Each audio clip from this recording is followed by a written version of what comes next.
Dos fallecidos dejó un ataque incendiario a 3 cabañas en Tirúa.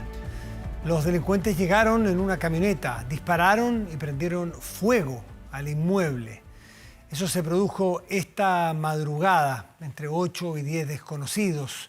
Dispararon y, prendieron fuego, como se sabe, y hay este resultado.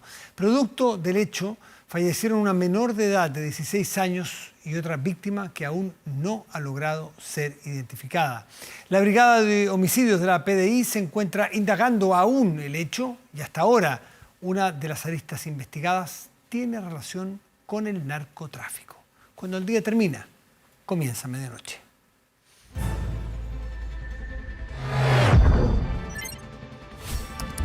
Medianoche. Bueno, y vamos a tomar contacto en este momento con Rodrigo Díaz, gobernador del Biobío. Rodrigo, buenas noches, gracias por recibirnos. ¿Cómo te va?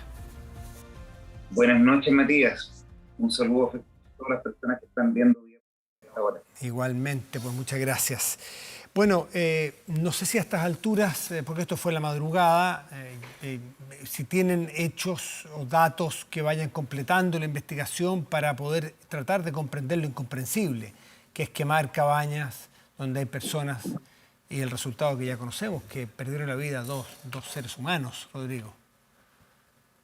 Mire, Matías, probablemente las investigaciones las vamos a tener en muchas semanas más, varios meses más. La zona del sur de la región del Biobío es una zona peligrosa, donde hoy día no impera el Estado de Derecho. Fíjese que solo para el hecho de que pudieran llegar las policías a tomar resguardo del sitio del suceso, hubo que esperar varias horas, porque tenían que ir con protección policial especializada. Nosotros tenemos en la zona sur, le pido un segundo, mire, este mes, solo este mes, el 1 de agosto, sacerdotes jesuitas reciben disparos. El 4 de agosto, encapuchados roban camionetas de trabajadores de Frontel. El 8 de agosto, ataque incendiario en Contulmo y queman una cabaña en el lago Lanalgue. El 11 de agosto, 3 cabañas desocupadas se queman. El 13 de agosto, encapuchados roban y queman camionetas de Frontel, otra. 14 de agosto, conductor de un camión 3/4 fue seguido por camioneta y abordado por desconocidos en Tirúa. El 17 de agosto, ataque incendiario en una vivienda. Hoy, este repugnante crimen donde una menor de edad y otra persona más, la menor de edad, una muere por un disparo y la otra calcinada. Esto es horrendo. Hoy día en la mañana, en torno a las 9:30 de la mañana, ante el silencio, ante que ni una autoridad que tiene responsabilidad sobre el orden público hacía ninguna referencia, en plena conciencia de mis actos, tomé la decisión de levantar una vocería porque esto no da para más en la región del Biobío. Usted pidió incluso la renuncia del ministro del Interior, Rodrigo Delgado. Usted es, para quienes no lo sepan, Rodrigo, es socialista, es opositor, pero no en esa condición de opositor, sino que en condición de sentir impotencia. ¿Eso es lo que entiendo, de impotencia de que el gobierno no ha hecho lo necesario? Mire, no soy socialista, tengo mucho respeto por los socialistas. Disculpe, leí que era... qué buena la aclaración, se lo agradezco. Disculpe el error. Postulé como independiente en estas elecciones, soy opositor, efectivamente, hace algunos años atrás, y por muchos años fui militante de la democracia cristiana. Disculpe, entonces. Pero la verdad es que yo postulé como independiente. Mi preocupación no es hacer un gallito con el gobierno del presidente Piñera. El problema es que no hay Estado de Derecho en una parte importante de la provincia de Arauco, en una parte importante de la región de la Araucanía, y también con hechos de violencia que llegan 2 regiones más allá, hasta la región de los lagos. Entonces tenemos un problema real, grande, Rodrigo, que pareciera que no se ve. Para aprovechar el tiempo con alguien que conoce el territorio ahí como pocos, porque usted es la primera autoridad electa del lugar en este momento. Antes de Estado de Derecho, o no sé si antes, pero para que haya Estado de Derecho una condición fundamental es que tiene que haber capacidad de diálogo de las personas que allí viven y tener diagnósticos más o menos comunes de lo que está pasando. Y le quiero plantear directamente, porque yo estuve leyendo crónicas en la tarde sobre este hecho, y una crónica que me llamó la atención, decía, entre toda la narración de este crimen y todo esto, decía, se necesita justicia para el pueblo mapuche. Y a mí me parecía que puede estar cometiéndose un error y muy injusto en vincular las demandas con estos hechos? Muchos dicen que aquí hay delitos y narcotráfico que se esconden detrás de una causa mapuche para ser intocables, creen ellos. ¿Usted comparte ese juicio? Mire, en el territorio de la provincia de Arauco hay problemas para las personas de bien, mapuches y no mapuches. Hay un problema severo que está instalado, que partió hace 20 años como reivindicaciones de tierras, pero que hoy día en ese territorio se albergan delincuentes que roban madera y que tienen un lucrativo negocio en esa materia. Hay tráfico de drogas, existe abigeato y también existen reivindicaciones mapuches. Claro. Todas esas cosas existen en ese Pero parecen territorio. algunos interesados en vincular las causas mapuches, las demandas legítimas del pueblo mapuche, con otros actos, como si se abrigaran debajo de la causa mapuche. Eso es lo que quiero que usted me cuente, porque usted vive allí. Yo lo leo, pero no tengo la capacidad de entender si eso es tan así o no. El pueblo mapuche es un pueblo esencialmente dialogante.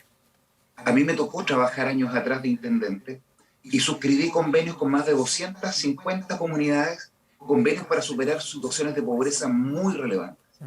A la par, existen hechos delictuales y esos hechos delictuales tienen que ser abordados desde una prisma policial, en base a un consenso político de que el ilícito y el uso de armas no es legítimo en democracia. ¿Existe ese A consenso, mí cree me usted? preocupa profundamente, Matías, me preocupa profundamente la tolerancia a la violencia. Y también me preocupa profundamente la inacción y el incumplimiento del deber del Ministerio del Interior de asegurar orden y seguridad pública, que es el deber número uno del Ministerio del Interior. Rodrigo, ¿de quién es la tolerancia a la violencia? Porque la responsabilidad segunda que usted plantea del gobierno la plantea directamente, del gobierno, a su juicio. Pero la responsabilidad de la tolerancia a la violencia en la zona, ¿a quién se refiere? ¿En quién está pensando?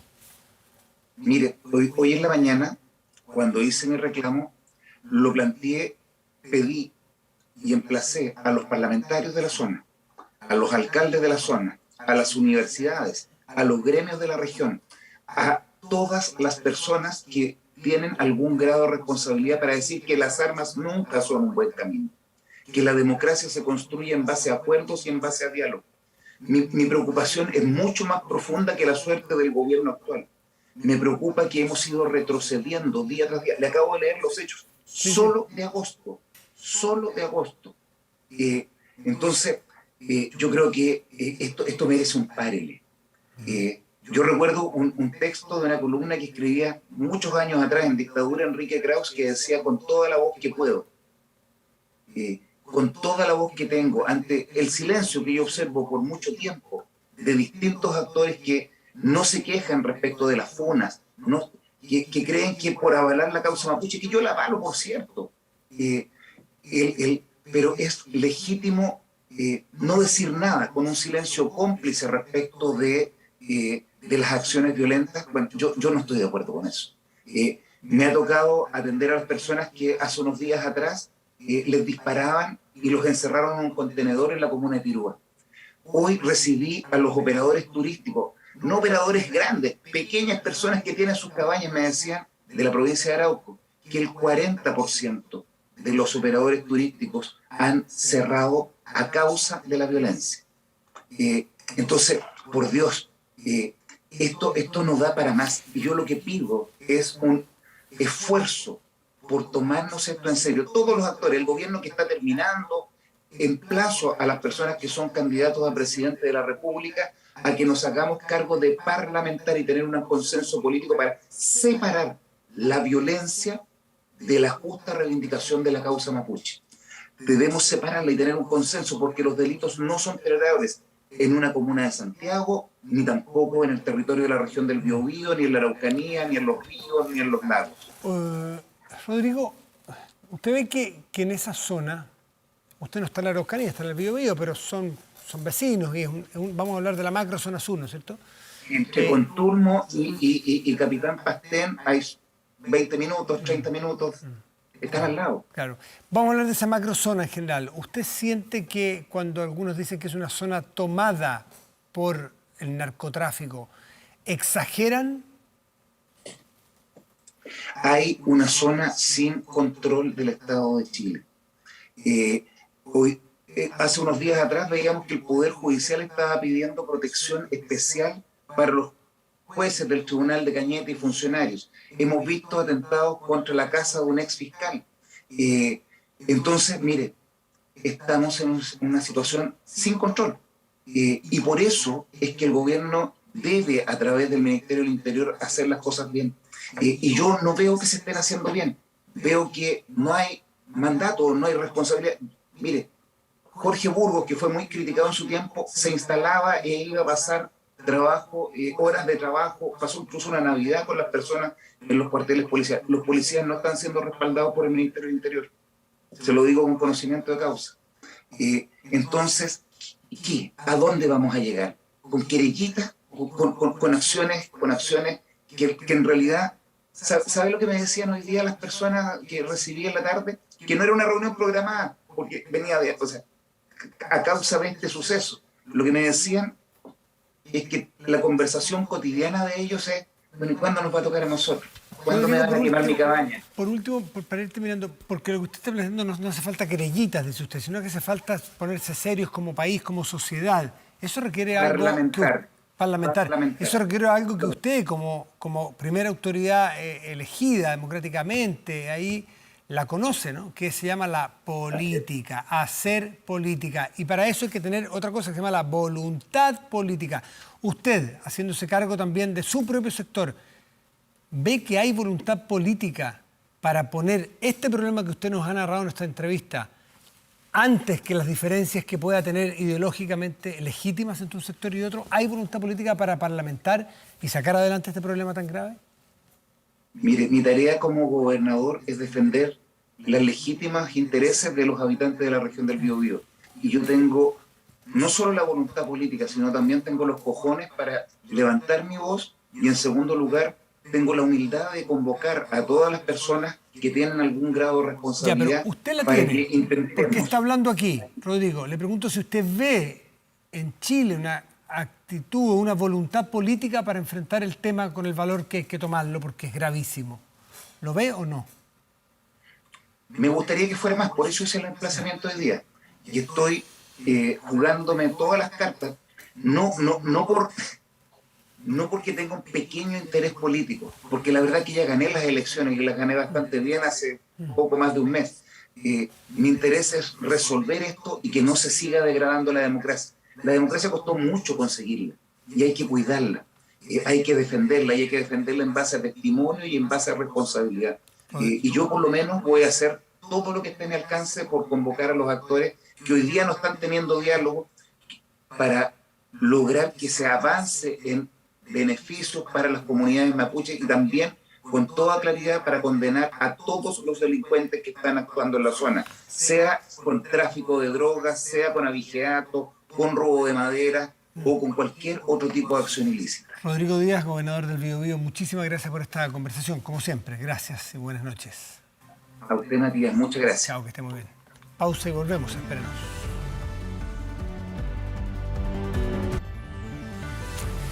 Estamos de vuelta y de inmediato revisamos las informaciones más relevantes de la jornada con Marco Fleming. Claro, Matías, vamos con las noticias de este jueves. Comenzamos con el que fue el tema de conversación. Un adolescente de 16 años y un hombre de 20 murieron en un violento ataque incendiario en Tirúa. Según el relato de uno de los involucrados, un grupo disparó más de 50 tiros de escopeta contra 6 personas que compartían en una cabaña y luego le prendieron fuego al inmueble. 5 de la mañana, sector Manqueche, 6 kilómetros al norte de Tirúa. Momentos antes, desconocidos que se movilizaban en una camioneta habían descargado medio centenar de tiros contra 3 cabañas. Luego les prendieron fuego. Con heridas de escopeta, cayó a metros de la casa.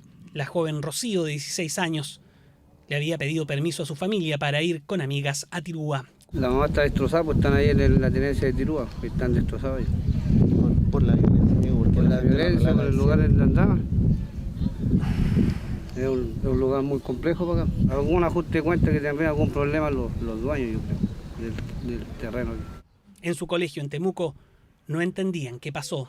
Era simpática, conversaba siempre con nosotros, estaba siempre con sus compañeras, bien preocupada del tema, como que se maquillaba, se pintaba la uña, típico como los estudiantes como de esa edad. Para cualquiera de los que estamos aquí hoy en día es difícil una partida así, es muy dolorosa.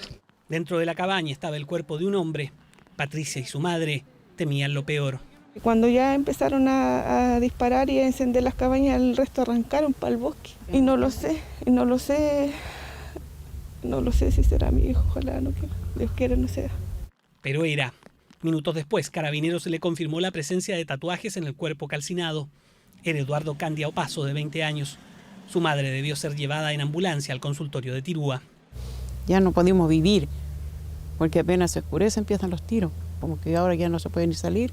Si se deja un vehículo, listo, se lo roban. 3 adolescentes fueron llevados hasta este consultorio. Tenían lesiones leves. Si bien Manqueche está en medio de la zona donde grupos armados han quemado cabañas, dejando panfletos y pancartas por la causa mapuche, esta vez no había nada de eso. De ahí la lectura del gobierno. Esto tuviera relación con el narcotráfico, no solo por el modus operandi, por la forma en que se veían los hechos, sino también en gran parte porque hay personas vinculadas al tema del narcotráfico. Se sumó un incidente previo. Desconocidos que se movilizaban en un vehículo que apareció quemado justo detrás de las cabañas hirieron con perdigones a un hombre en el centro de Tirúa 2 horas antes del atentado. Su vehículo quedó con huellas de disparos. El herido tendría antecedentes por tráfico. Eso no quitó la reacción de las autoridades, dirigentes gremiales y parlamentarios que exigieron responsabilidades políticas por estos hechos. El Ministerio del Interior tiene una finalidad: el orden y la seguridad pública al interior del territorio. Y yo emplazo al presidente de la República para que el ministro del Interior sea destituido de su cargo. Y si hay que declarar estado de sitio para dar tranquilidad a la población, que inicien los trámites administrativos para que ese estado de sitio pueda existir. El fiscal nacional no se puede lavar las manos. Yo sinceramente creo que aquí hay una responsabilidad política radicada en el ministro del Interior, pero también hay una responsabilidad de quienes tienen que perseguir los delitos. En el gobierno llamaron a los parlamentarios a explicitar su rechazo a la violencia y al narcotráfico. A las comunidades mapuches que se separen, que se distancien del narcotráfico, a aquellos que no se atreven a votar en el Congreso por leyes que sancionan gravemente este tipo de delitos, a ellos que condenen derechamente la violencia asociada al narcotráfico. Un atentado incendiario que, al contrario de otra treintena de ocasiones solo este año, termina con 2 personas fallecidas. Un atentado que viene sin pancartas ni panfletos, pero que termina con la vida de 2 jóvenes en la zona sur de la provincia de Arauco. Las autoridades hicieron un positivo balance de la respuesta frente a la emergencia del temporal. Llovió menos de lo previsto, aunque el viento derribó árboles y las inundaciones dejaron a varios damnificados.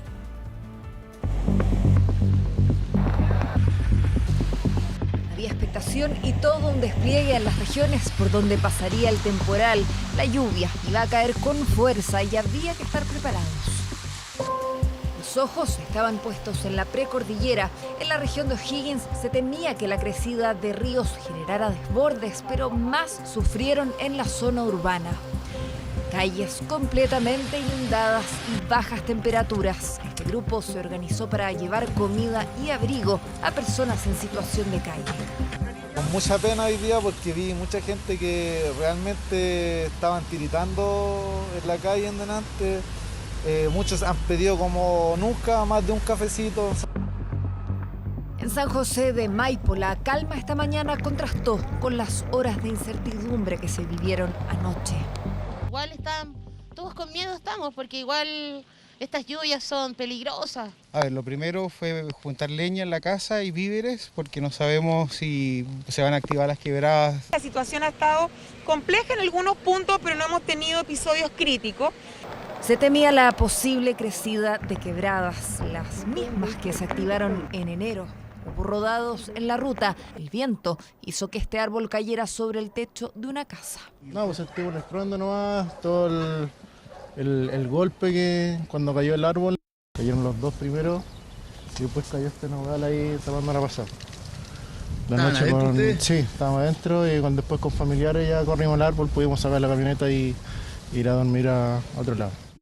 Se pronosticaba mucha lluvia en poco tiempo, al menos 15 milímetros en 4 horas, que mantuvieron alerta autoridades y lugareños. A diferencia de lo que tuvimos en el verano, donde había mucha gente acampando y muchos turistas, en esta vez la gente, dado yo creo la misma experiencia, ha acatado más que nada las órdenes de la autoridad y hemos evitado, cierto, que la gente que viene desde Santiago hacia la cordillera suba durante el día de hoy. Estaba todo listo ante una posible evacuación, pero no fue necesaria. Los albergues, por fortuna, tampoco. Llovió de forma constante, pero menos de lo previsto. El evento, para la magnitud que tenía, la ciudad resistió bastante bien. Aún tenemos precipitaciones, esto se va a prolongar durante el día, pero no van a ser con la misma intensidad que tuvimos anoche. En la zona urbana de la región metropolitana hubo negamientos y cortes de tránsito en distintos puntos. Gran Avenida Departamental y La Florida lucían así. Durante toda la noche trabajaron motobombas. Había preocupación también por el colapso del sistema de alcantarillado. Pero la vez pasada los mojamos enteros, sillones, sillas, y nadie respalde nada, nosotros quedamos así a brazos cruzados. Entonces desembocan todo el agua por Avenida La Florida y la dejan caer en el Zanjón de la Guada. Las labores de prevención y acción durante la emergencia nos permitieron proteger de daños e inundaciones a las familias y sus hogares, gracias a las 16 cuadrillas 24/7 del Servio Metropolitano, desplegadas en 30 puntos críticos de la capital. San Bernardo despertó con este socavón. El sistema de alcantarillado colapsó. Empezó a llover fuerte y colapsó al tiro el alcantarillado. Al tiro, salió un montón de agua. La UNEMI confirmó 51 damnificados y cerca de 29.000 clientes que sufrieron cortes temporales de energía anoche y durante la madrugada de este jueves. El balance fue positivo. El plan para atender la emergencia funcionó. De todas maneras, en San Gabriel, el ascenso seguirá restringido para turistas, incluso el fin de semana. El llamado sigue siendo a evitar riesgos hasta que deje de llover.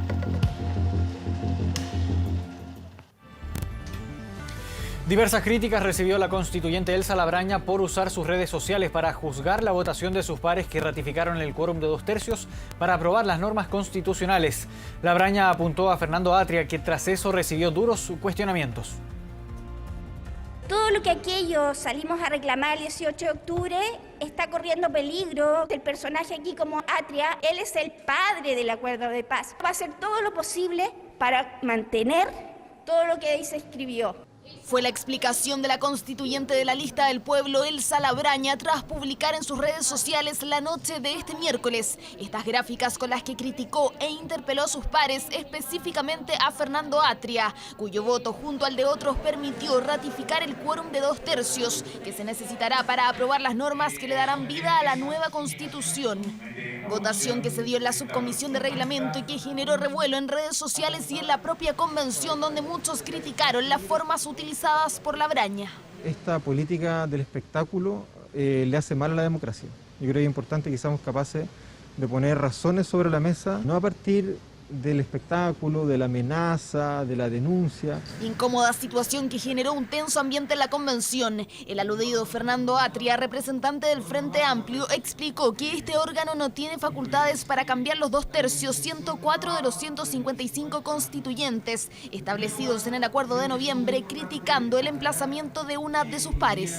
Dificultar el proceso de aprobación del reglamento con la finalidad de obtener titulares y poder apuntar el dedo contra los otros y acusarlos, etcétera, es, en mi opinión, y con todo el respeto que me merecen mis compañeros y compañeras convencionales, irresponsable. Palabras de Atria seguidas y grabadas a solo pasos de él por la constituyente Labraña.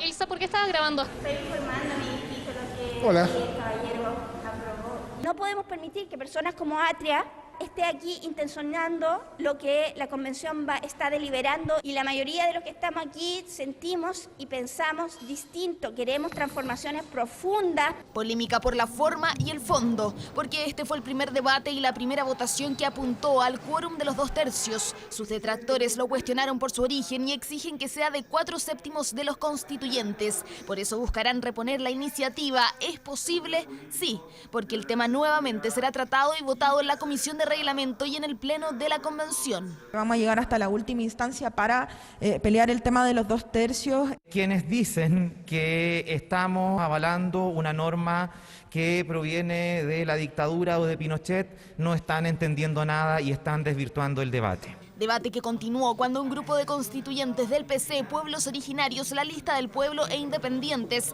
aseguraron que incluso el Congreso podría modificar la propia norma de los 2/3 que fue aprobada por ellos y que actualmente los rige. La Convención Constituyente tiene tal legitimidad que el Congreso también podría actuar en una dirección distinta a lo que fue el acuerdo del 15 de noviembre. No deberían ni siquiera someterse a discusión, porque es una decisión y una norma que estaba establecida en la Constitución. Debate que podría retomarse la próxima semana cuando la Comisión de Reglamento vuelva a debatir el quórum de votación, todo en medio de nuevas críticas por la forma de actuar e interpelarse entre convencionales que, según muchos, es sinónimo de presión al trabajo de los constituyentes.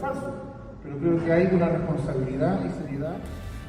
Y la Seremi de Salud de la región metropolitana, Paula Labra, anunció que va a dejar el gobierno este viernes. Labra confirmó su salida para postular a un cupo en la Cámara de Diputadas y Diputados en la región del Maule.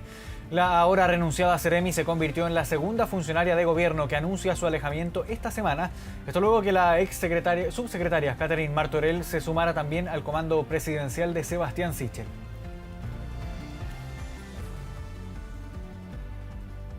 Y un cuarto retiro del 10% tendría consecuencias extremadamente graves para la economía. Esa fue la advertencia que hizo el presidente del Banco Central a los diputados que discuten esta alternativa. Los parlamentarios de oposición lo acusaron de sumarse al club de los alarmistas. Fue una intervención distinta a las anteriores. Esta vez el presidente del Banco Central fue mucho más categórico. Es un riesgo desproporcionado en relación a los beneficios que sería posible alcanzar con esta medida. Mario Marcel entró al debate por el cuarto retiro del 10% y aseguró que es igual de perjudicial que sacar un 100% de los ahorros. Sus consecuencias económicas, que a nuestro entender son extremadamente graves, no solo para el país, sino que para las personas en Chile, van a ser relativamente similares. Consecuencias extremadamente graves que ya se visualizan en el alto precio del dólar, de las tasas de interés de créditos hipotecarios, en una mayor inflación y en rentabilidades negativas en algunos fondos de pensiones. La verdad es que ayer escuchamos bastante campaña del terror en torno al cuarto retiro. Yo no creo en estos augurios catastrofistas que hoy día el señor Marcel ha comunicado. Creo que de nuevo el Club de los Alarmistas tiene un nuevo miembro. En su exposición, Mario Marcel, un economista históricamente ligado al Partido Socialista, detalló que el actual escenario es totalmente distinto al del primer y segundo retiro. Es distinto entregar recursos para alimentar el consumo cuando la economía está en una recesión a cuando la economía está en un escenario ya de riesgo de recalentamiento. Porque la economía muestra tasas de crecimiento y la inflación ya está fuera de rangos históricos, efectos que para el gobierno se advirtieron en debates anteriores, pero tampoco fueron escuchados. Y hoy, desgraciadamente, se expresan y están a la vista. Y solo seguirán aumentando y afectando la situación económica de todos los chilenos. Sin embargo, desde la oposición insisten en que el retiro se debe aprobar. Y lo que la gente quiere, como hemos dicho, simplemente es su plata, sin letra chica y sin impuestos. El próximo 1 de septiembre los parlamentarios votarán el proyecto del cuarto retiro del 10%. En el oficialismo llaman a considerar las consecuencias. Esto no es lo mismo que cuando teníamos un 15% negativo de IMASEC. Hoy tenemos un 18% positivo de salto. Y no solo el crecimiento, el consumo ya superó los niveles incluso previos a la pandemia. Un cuarto retiro, insisten los economistas, generará un alza mucho mayor en los precios. El Banco Central tiene claridad de que los beneficios que originalmente se podían ver y que plantean algunos parlamentarios no son tales. Hoy día los costos son mucho más altos que los beneficios. El debate por el nuevo retiro de ahorros previsionales otra vez estará marcado por los posibles beneficios o perjuicios para la economía chilena. Y nos vamos ahora a las calles de la capital. Tomamos contacto con Rodrigo Pérez, que trae las informaciones policiales de las últimas horas. ¿Cómo estás, Rodrigo? ¿Cómo estás, Marco? Buenos días. Vamos a revisar esta noticia que sin duda mantuvo preocupados a los vecinos de la comuna de Maipú, porque fueron más de 400 los clientes que resultaron afectados por el corte del suministro eléctrico, luego que más de una veintena de postes del alumbrado público fueran derribados por un camión. Ustedes están observando las imágenes de toda esta situación ocurrida durante esta última jornada. Esto ocurrió en camino a Lonquén. Un camión 3/4 transitaba en dirección hacia el norte justo cuando iba a doblar a Cerro Sombrero. Pasó a llevar unos cables pertenecientes a sistemas de telecomunicaciones, cables que estaban bajo la altura. Por consecuencia, fueron 26 postes los que cayeron en cadena. Fíjense que algunos de estos incluso cayeron en 4 casas. 3 casas resultaron con daños prácticamente totales.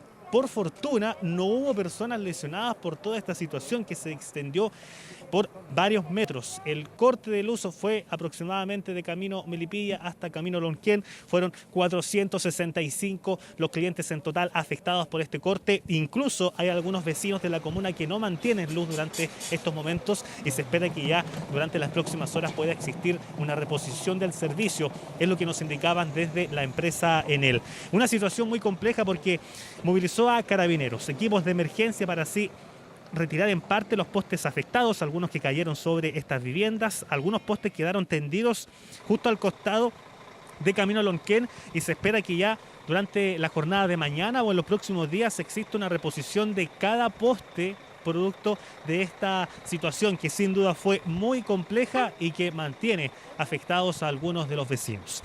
Tenemos algunas declaraciones en torno a toda esta situación. Hemos conversado con algunos equipos de emergencia, algunos vecinos también nos relataron parte de lo sucedido, así que vamos a revisar de inmediato esas declaraciones. No se percata del bajo tendido público, este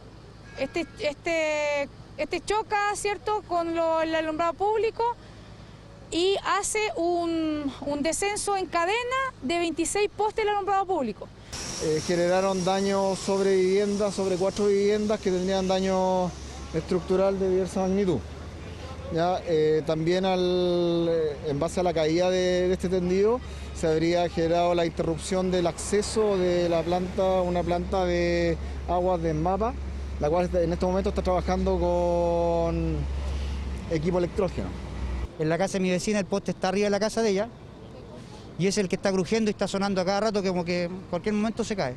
Pero empezaba la explosión ahí antes de llegar a Santa Marta empezaban las explosiones, pero súper fuerte, pero fue terrible porque los cables todavía estaban con corriente y nosotros no sabíamos y nosotros arrancamos para el frente porque escuchábamos que el poste de la casa de mi vecina estaba crujiendo. Y esa fue una situación muy preocupante para los vecinos porque temían que la caída de los postes pudiese ocurrir una situación más compleja, por ejemplo, explosiones. Lo cierto es que ya esta situación está siendo en parte trabajada por los equipos de emergencia. Ahora bien, fue este camión que derribó uno de estos postes de cables de telecomunicaciones que estaba bajo el nivel permitido y ahí entonces pasó a llevar los restos de postes. Justo también esto pasó cuando iba pasando otro camión por Cerro Sombrero y también este camión quedó afectado. Pero ¿cómo se originó todo? Fue porque un camión horas antes pasó por ese lugar y ahí pasó a llevar en primera instancia estos cables con un choque que hubo con uno de estos postes de luz y por esta razón entonces se generó que horas más tarde pasó este camión y pasó a derribar entonces los cables que estaban bajo el nivel entonces. Una situación que tiene que ser indagada a esta hora para así entonces esclarecer toda la situación y reposición del servicio que debería ocurrir ya durante las próximas horas tras este hecho ocurrido en la comuna de Maipú. Bien, Rodrigo Pérez, gracias por el contacto. Quedamos en comunicación durante esta madrugada. Buenas noches. 1 de la madrugada con 38 minutos. Vamos a la pausa y ya volvemos. Internacional. Vamos a noticias del mundo en medianoche. Manifestantes salieron a las calles de varias ciudades de Afganistán para mostrar su descontento con el régimen talibán, con multitudes marchando con la bandera nacional, la bandera tricolor, y que fue reemplazada por el talibán en su llegada al poder. Los afganos conmemoran este jueves los 102 años desde la independencia del control británico en 1919. En Kabul, la capital, se vieron manifestaciones con banderas, mientras que en otras ciudades del país, testigos comentan que vieron cómo los afganos cambiaban la bandera blanca talibán por la bandera de Afganistán. Los esfuerzos de evacuación desde el aeropuerto de Kabul continúan, todo esto en medio del caos por las multitudes que se producen. Incluso las tropas norteamericanas lanzaron gases lacrimógenos cerca del aeropuerto. En una entrevista para ABC News, el presidente Joe Biden aseguró estar comprometido a mantener las tropas en Afganistán hasta que todos los estadounidenses y aliados logren ser evacuados.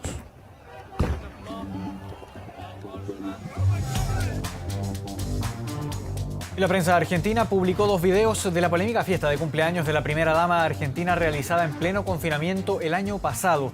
Medios locales difundieron estas nuevas imágenes de la celebración del cumpleaños de Fabiola Yáñez, la esposa del presidente argentino Alberto Fernández, que se realizó en la residencia presidencial. Los videos aportan más detalles a los ya revelados con las fotografías que despertaron una ola de críticas contra el mandatario por incumplimiento de las normas que él mismo decretó para evitar la propagación del coronavirus.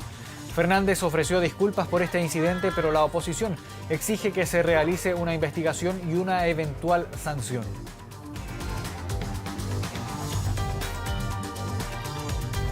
Y nos vamos a Estados Unidos con esta curiosa imagen, una insólita situación que ocurrió en un río de Estados Unidos. Autoridades locales intentaron rescatar a este hombre que vemos en pantalla, pero que estaba descansando en el agua.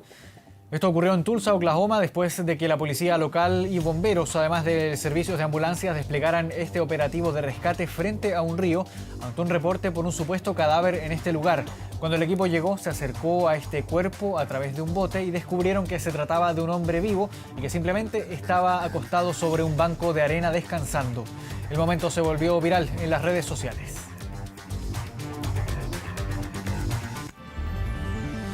1 de la madrugada con 47 minutos. De esta forma llegamos al final del bloque informativo de medianoche. Volvemos contigo, Matías. Muy bien, muchísimas gracias, Marco. Y de inmediato nos vamos a la pantalla grande de nuestro estudio y revisamos el portal de noticias 24horas.cl con los distintos contenidos que se han generado en las plataformas de TVN. Y tiene que ver con que el MinSal ya anunció que existirán mayores libertades para estas fiestas patrias, porque las cifras lo permiten.